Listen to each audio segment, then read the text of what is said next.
Hailse Uachtaráin Ramaphosa Uachtaráin na Public Africas Ambassadorius Corchiliag.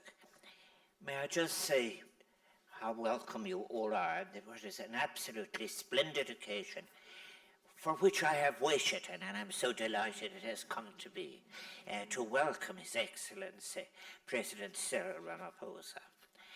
And on behalf of Sabina Mahan Hain, San Mavan Kela Saivin, Farum Firkin Fulchero Villig, on behalf of Sabina and myself, may I say how pleased we are to welcome you today, President, and those who are travelling with you to what has been the home of all Irish presidents since 1938, Oris and Uachtaráin. It is a great honour. Our friendship goes back a long time, for many years, and I think our last meeting was when we spoke at the last year's United Nations General Assembly, and I was very, very pleased we were able to discuss so many issues that were then present, but there were also ones that were going to confront us in the future. The essence of our ties, I think, is shared in a commitment to freedom and justice, and in that Ireland and South Africa have a special relationship. I think it is probably embedded in a struggle for independence, and in the course of that long struggle and its resolution, an emphasis on the importance of dignity, equality, and basically looking at all the different strategies of exclusion that were part of a colonial enterprise. We have, I think, in the discussions that we've had today and but long before, a kind of a kinship in so many areas.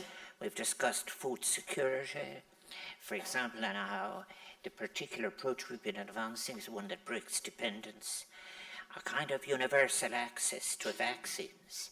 So much of the exploitation and failure of the wild was revealed internationally during the COVID crisis. The bill is something, a project we all share, and which is, of course, part of what your own preparations to for G20 is the building of a reformed United Nations and the achievement of the United Nations Sustainable Development Goals and the recovery of the momentum to what we have agreed in 2015. I think South Africa's contribution, the role played by your predecessor Nelson Mandela, and indeed by yourself, President Ramaphosa, in particular in the Northern Ireland peace process, are something for which the people of Ireland will always be deeply grateful. We recalled it when we were hearing of the news of the passing of Marty Atasari and your contribution, both of your contributions, which are so important. I was in the Dáil, I think, when Nelson Mandela made his speech in 1990 visiting Ireland, in which he called for a negotiated end to the conflict in Northern Ireland and spoke of his hopes for a new South Africa. And then, I think, visiting Dublin Castle during the Forum for Peace and Reconciliation, which was chaired by Catherine McGuinness, a distinguished member of the legal profession. And that was after the 1994 ceasefires in which you, President, participated, offering your advice based on your own contributions to the negotiations for the ending of apartheid in South Africa 4 years earlier. It started with the establishment, too, I think, what is just so important in your role as an inspector I have referred to as an independent international commission and decommissioning, was just so important.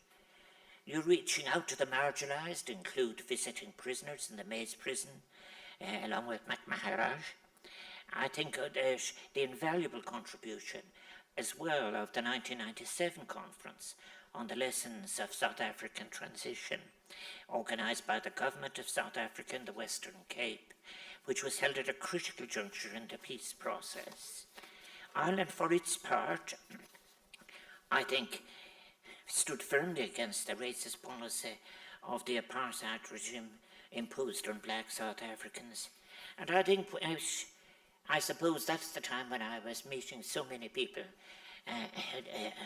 that the anti-apartheid movement here, and we have already you mentioned already, Cad Rasmel and Louise, and I think Joan Burton, who is here, knows about those very, very early meetings. But actually, the opposition to apartheid contains lessons for the future as well. They didn't just fall and evolve overnight. It took brave people who were willing to stand in front of those who thought that issues of economics or trade were more important than issues of rights. In 2018, opening an exhibition to mark the centenary of the birth of Nelson Mandela, I recalled with pride the contribution of the Irish people to South Africa's struggle. It started with the establishment of the Irish chapter of the anti-apartheid movement in 1964 by our good friend, the late Cad Rasmel, and his wife Louise.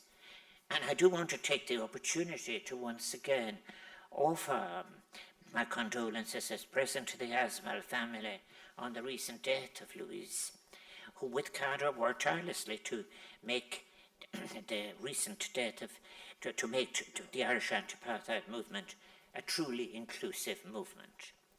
Cad, together with Albie Sachs, authored the first draft of the South African Bill of Rights, which would go on to become a cornerstone of the South African Constitution, a document widely recognized as one of the most progressive and just of its kind. How often Carter recalled that about the two of them, with Louise having to tell them to lower their voices as they worked it out in the kitchen of their house. There were many who helped the movement when it really mattered. Its first secretary was former Minister Barry Desmond, and in the 1980s, former Taoiseach Joan Burton, who was here, and I welcome Joan particularly today, because Joan was the person who brought me into the thing very, very, very early on, and her husband Pat. She was secretary of the Irish chapter in the 1980s. I recall the Springboks tour, indeed, of 1970 as an especially pivotal movement. And I think it was, in later,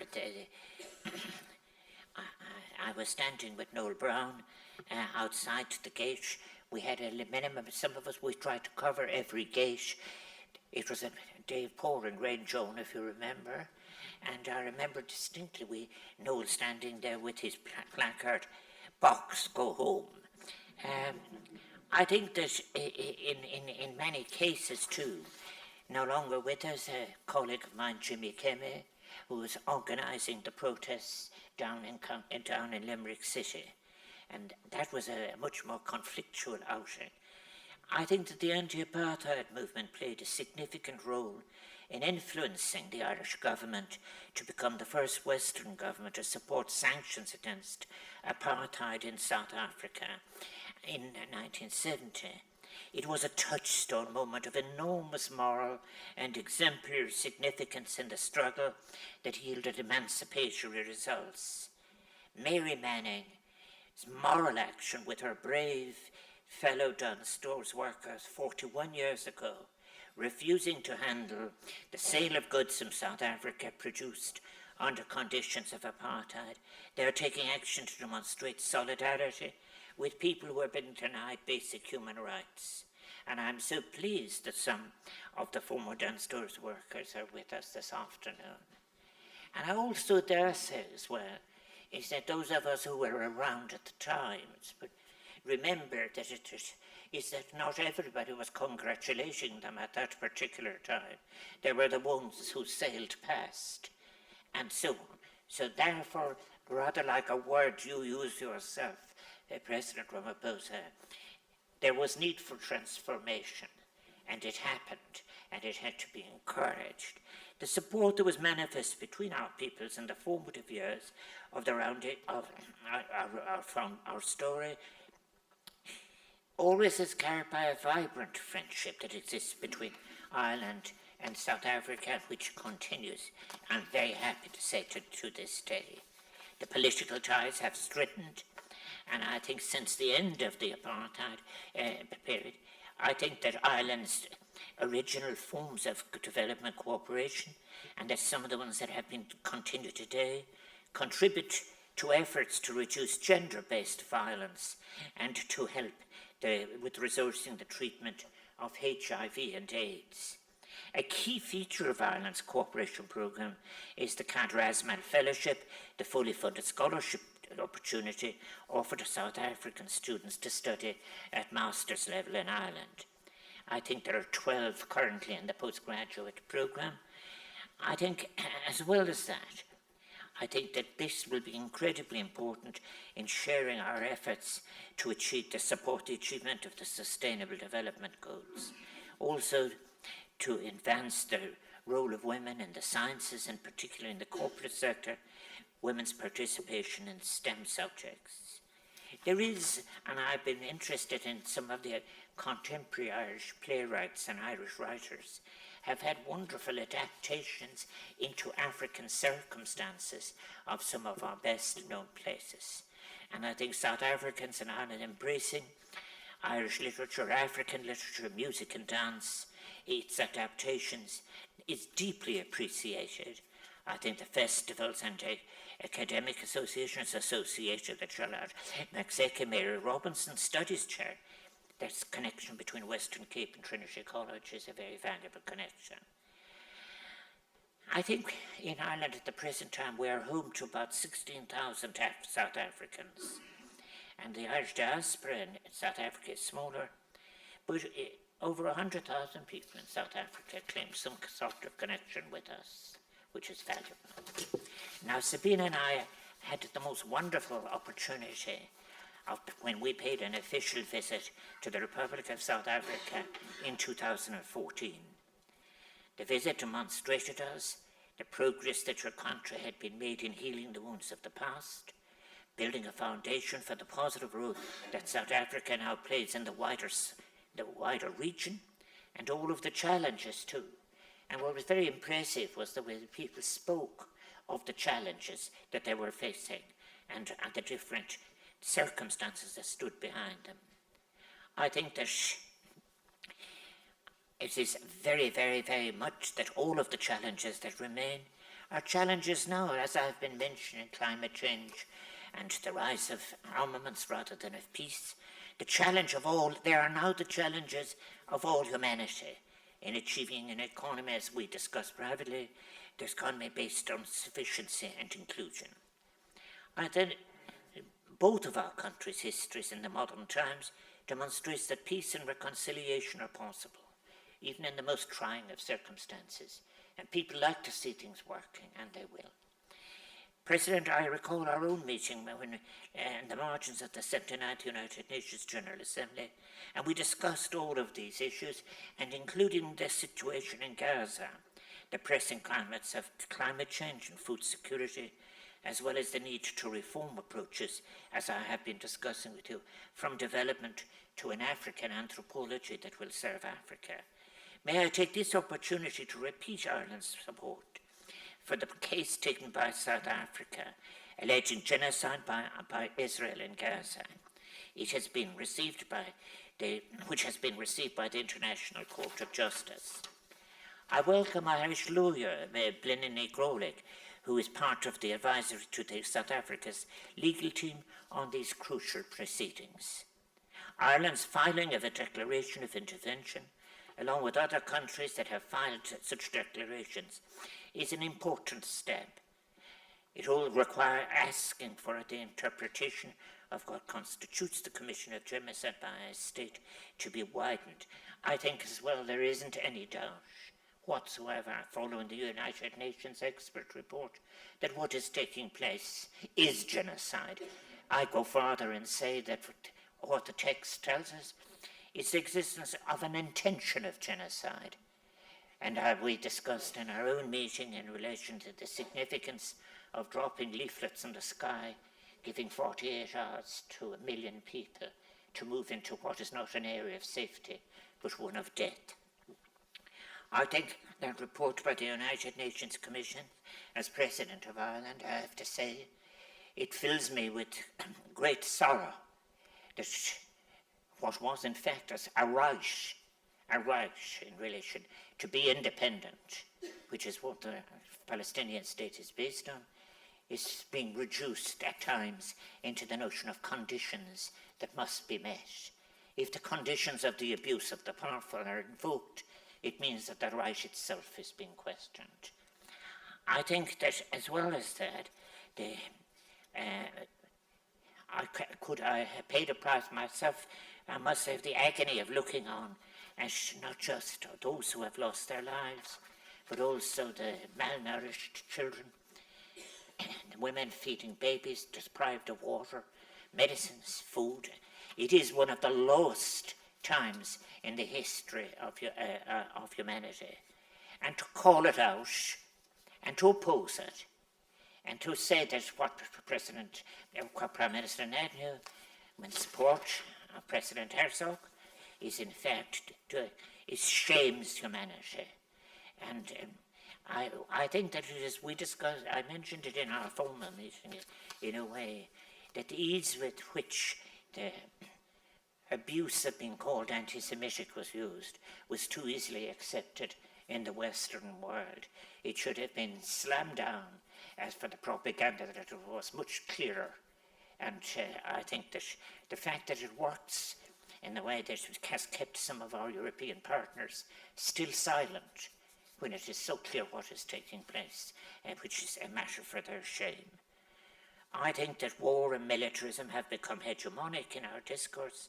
It is so different, I think. And I think that what will succeed your G20, I hope, and succeed in Belgium, will be a return to responsibility for the planet, life in all its diversity, peace, cooperation, and the fundamental moral question that we're asked at the basis of all scholarship: are we in existence to cooperate or in existence to seek to destroy each other? I think that Africa is such an exciting continent. 42% of the young people of the world, by 2030, 50%. And I think that's 1.5 billion people.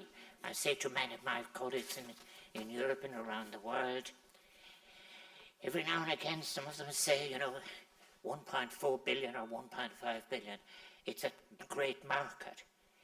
It is not just a great market. It is 1.5 billion of the youngest people who, in fact, will define our future. It is they who will save and restructure the United Nations. It is they who will, in fact, reconcile issues of ecological responsibility with justice and with economy. I think that it is for that reason, and I'm coming to the conclusion, that I have chosen in my own approach towards food sovereignty to build it around breaking dependence. The idea that meeting sufficiency, concentrating on the surplus in relation to what is appropriate for trade, but also in relation to that, I do think that it will, in fact, combined. I call it a globalization from below, that beyond food sufficiency and with the basic universal goals, greater participation in education, there will be a whole rising, and it will not be about imitation of failed Western models. It'll be about doing things in an entirely new way. And that's why your meeting, for which we're very grateful that you invited Ireland to be there for G20. I believe future historians may write about it in the same way as people wrote about enlightenments, and they will say it was the time of the Great Revision, when people decided to change everything and to stand up where it wasn't working.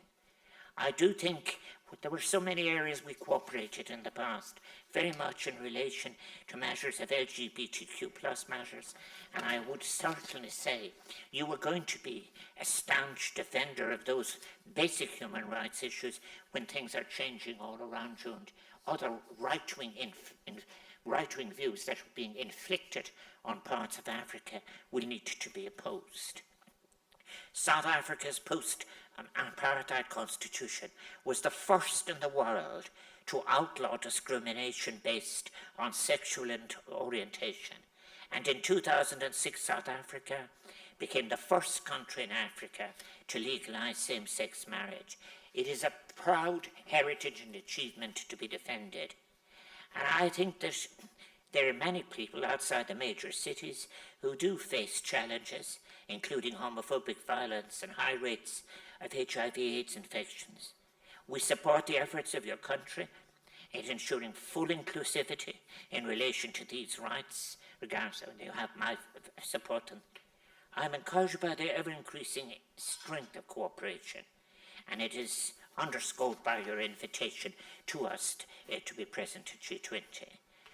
I know that there are many goals, and many of us in minutes. Transformation is a process that is complex. I want to wish you every success in it all, in every complex and more difficult part of it too. I think that ours and Ireland and South Africa, it's something that we must invoke again and again, to see people as fellow humans, a basic dignity that requires, in fact, the meeting of different challenges. In that we will work together. I think that we are at the Irish government, too, I know is anxious to enhance these connections, celebrating our joint achievements, and as I think the meetings today, exploring new opportunities for cooperation. I will say it in Irish as I began in Irish, and then I will say it in the other language. I would say to about it is, Shas agus muite turonoris gradam, the winter poblacht after cas, agus o cohoirehe Octron, Cyril Ramaphosa. Ladies and gentlemen, may I propose a vote of toast to the good health of the people of South Africa, and in particular its distinguished leader, President Ramaphosa, all of the people of South Africa, and to continuing friendship and cooperation between our countries. Mila buikas dontaki. Every blessing to both for the future.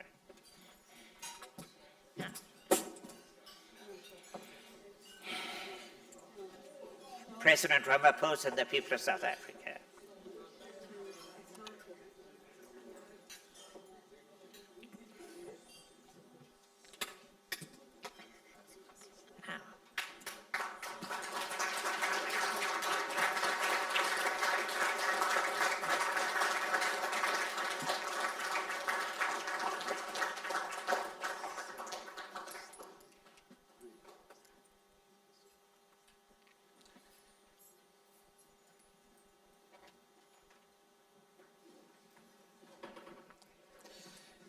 President, Ministers, Excellencies, distinguished guests, His Excellency, the President of the Republic of South Africa, Mr. Cyril Ramaphosa.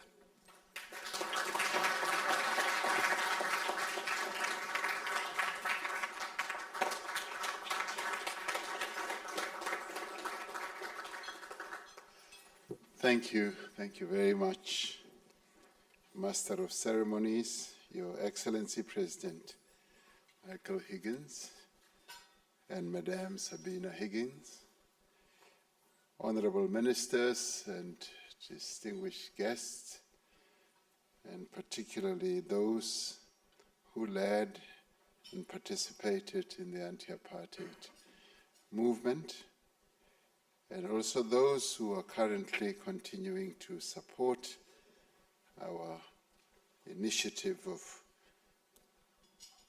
helping the people of Palestine. Thank you very much.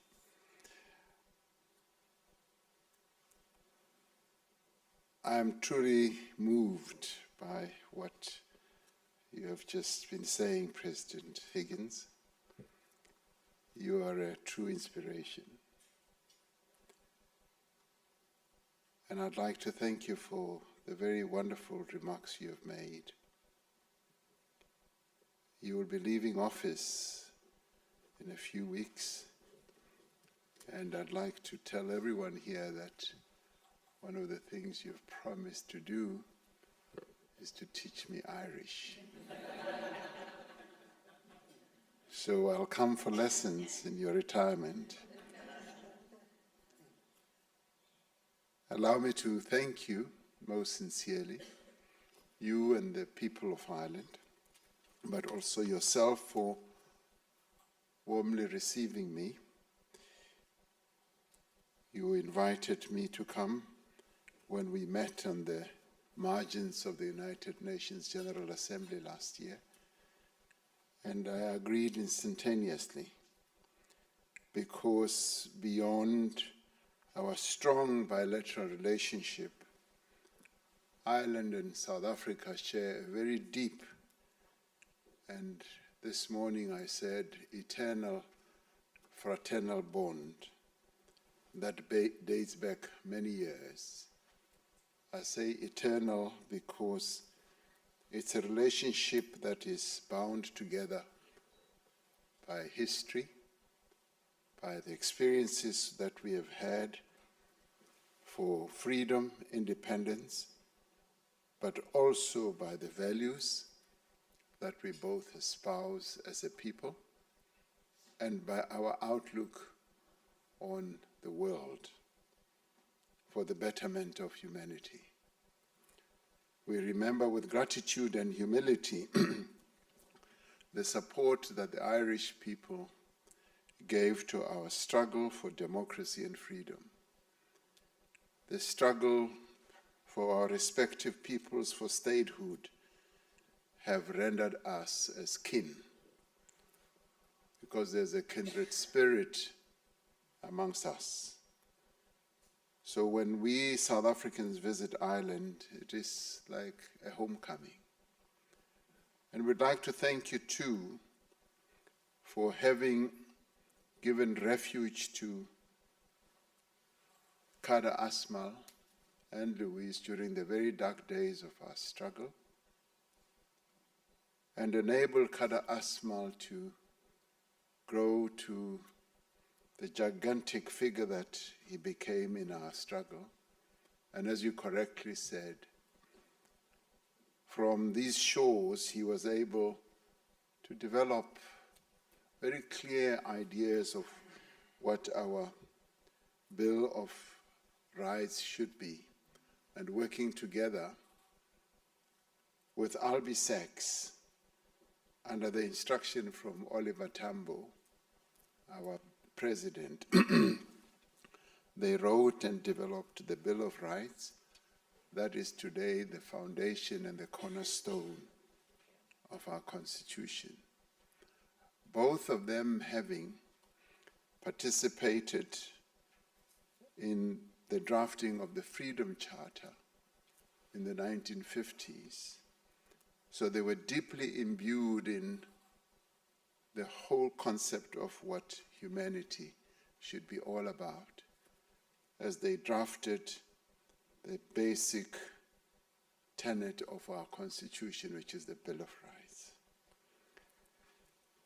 Alongside President Martti Ahtisaari of Finland, I was honored to have played a small part in the implementation of the Good Friday Agreement through the decommissioning process in Northern Ireland. I've always held the greatest admiration for the Irish people, for their resilience and for their unwavering courage, and for the principled solidarity Ireland has always extended to those who are suffering oppression and injustice. Through the South Africa-Ireland Joint Commission for Cooperation, we have maintained very cordial relations, rooted in mutual respect, shared values, and a common commitment to multilateralism. South Africa acknowledged and acknowledges the partnership with Ireland on various issues relevant to the United Nations and the UN Security Council. We both support the changes that need to happen at the multilateral level, particularly with regard to the reformation of the United Nations Security Council. We share a vision of a just and peaceful and more equal world order in which all countries can develop and thrive. We share similar views on how to navigate these difficult times that we live in by standing together to uphold the principles of the UN Charter to adhere to international law and to strengthen the institutions of global cooperation. South Africa commends Ireland for its consistent and principled position on Israel's war on Gaza. You spoke so passionately about it now. There is growing global consensus that Israel is committing genocide in Gaza and that the world must now unite to end this conflict. We are encouraged by Ireland's decision to recognize the Palestinian state as a vital part of a just and enduring peace. International solidarity is now more essential than ever.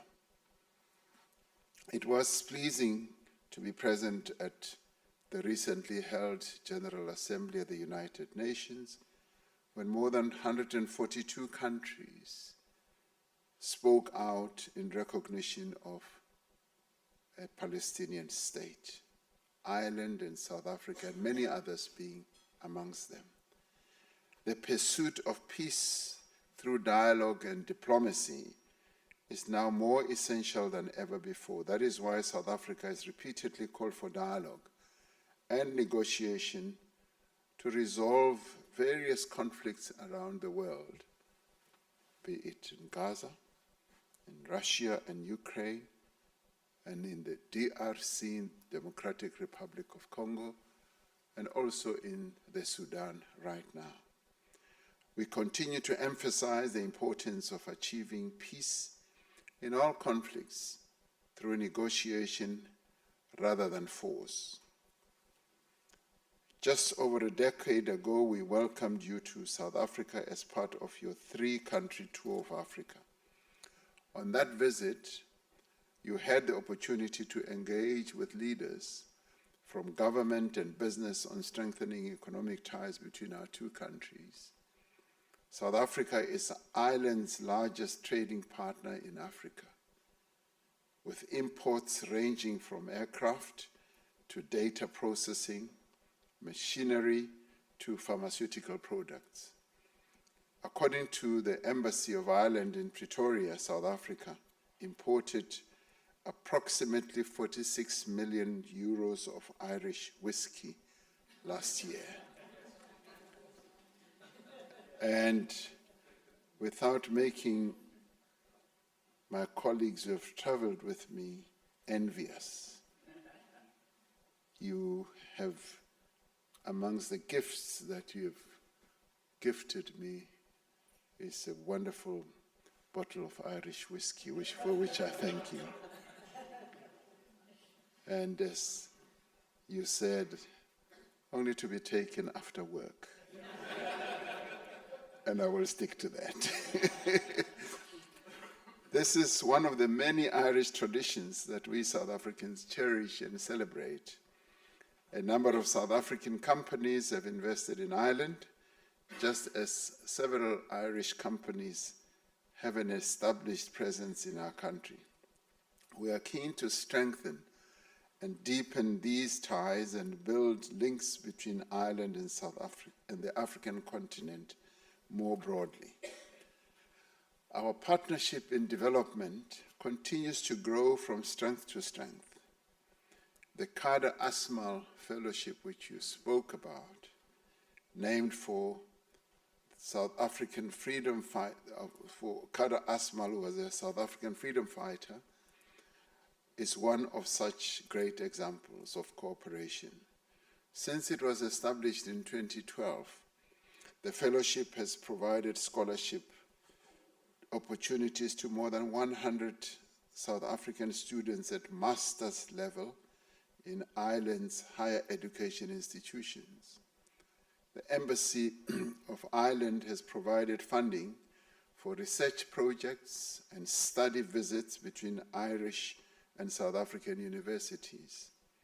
South Africa is honored, therefore, to be leading the G20 under the theme Solidarity, Equality, and Sustainability. We are pleased that Ireland has accepted our invitation to participate, And for us, it was just a given that Ireland should be one of those top companies that we would invite, much as we are not members of the G20. That speaks to the bond that exists between our two countries. We're very pleased that Ireland has been participating very actively in the discussions that have been taking place. For the G20 to retain its relevance in today's turbulent world, it must address issues, yes, of transformation, of debt sustainability, climate action, and the achievement of the Sustainable Development Goals. And as I said earlier, the theme that we have chosen was vehemently opposed by some in the world, and I do not need to tell you who, but they did oppose it. But you're one of those countries that has stood strong and firmly behind us in insisting that that theme that speaks to diversity, inclusion, and equality should be put firmly on the agenda of the world. Mr. President, as you come to the end of your term, I'd like to thank you for your leadership, and may I say inspiring leadership, and unwavering commitment to a just and equitable world. I wish you well in your future endeavors, and wish the people of Ireland a successful presidential election on the 24th of October. And thank you once again for your warm friendship and hospitality.